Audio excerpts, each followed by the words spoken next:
コーヒー入ったよ。はい、ありがとうございます。すごいよく映ってんね。うん。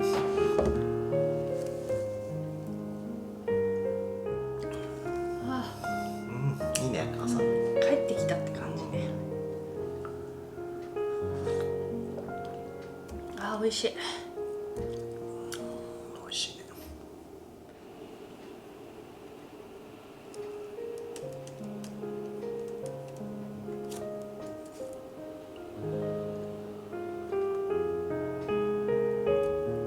のこちゃん来た。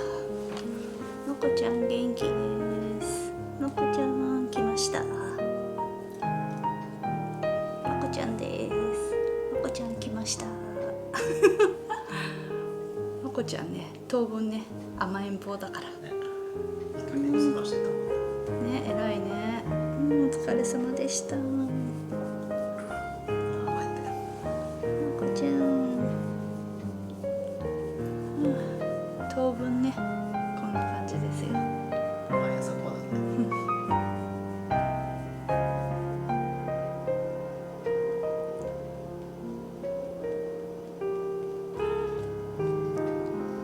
のこ。のこ。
っちゃった。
掃除も洗濯もね終わってよか無事にった。終わって。はい。はい、お疲れでおーす。疲れです。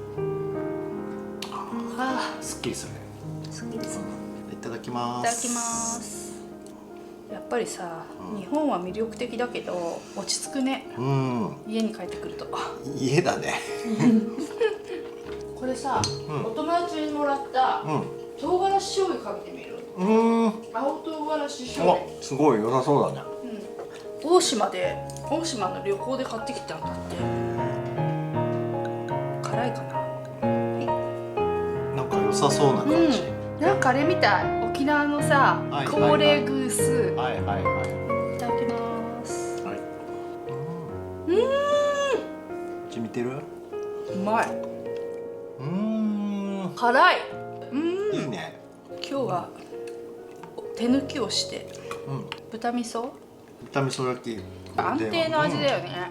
美味しい。スープもちょっと染みてて。野菜の甘みが、すごい凝縮されて出てる。野菜は煮た方が体から吸収できていいんだって。今日も美味しい。